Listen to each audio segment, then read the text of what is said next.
couldn't happen the same way. I happened to just kind of go into the buff room, which was downstairs on the hill there, to see a band that nobody had heard of called Ethereal Zephyr. It was Candy Dave and a couple other people.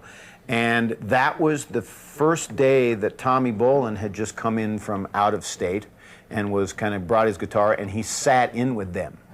And everybody in the whole place, including Kenny David, were like, this kid could play. He was like 17 years old and just a monster player. When Kenny David got with him, they got John Ferris, and they were hot. Ferris was kind of the genius of the whole band. I always thought he was the artsy guy, you know. Tommy was the power player. You could hum a tune, and Tommy could play it. And he had little stubby, he had pretty hands. He had little stubby hands. And he had that little high voice, you know, Tommy. You know, if you ever heard him talk. Tommy was not an androgynous person, but I think he had an androgynous look. He looked kind of like Eddie Van Halen, and he was into his kind of harder rock days. It was right before he went on with Deep Purple and the James Gang.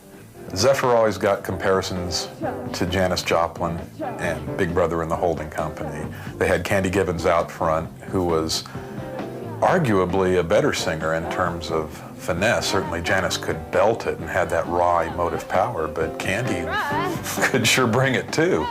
Candy really didn't get her just dues. She was one of the most incredible blues women harp players and never got any recognition for that. When Tommy left the band, Candy and David still had a record deal, so I replaced Tommy Bolin in Zephyr and made their third album, which was Sunset Ride. I played with Jock when I joined Zephyr. It was Jock, Danny Smith, John Ferris, Candy and David. That's when I played electric mandolin. When Tommy and Candy were in the band, they had some personalities who, you know, tried to dominate the stage, but it was almost like Candy and Tommy were vying for who got the spotlight. You saw those guys live, it was electric. It was just the best kept secret in the Mountain Time Zone. Unfortunately, that band got lost in the shuffle. Tommy Bolin was alive today, he'd be Eric Clapton. But he was, you know, he had some problems and he never could overcome them, and then the drugs killed him. Zephyr, R-O-C-K, it rocked, yeah.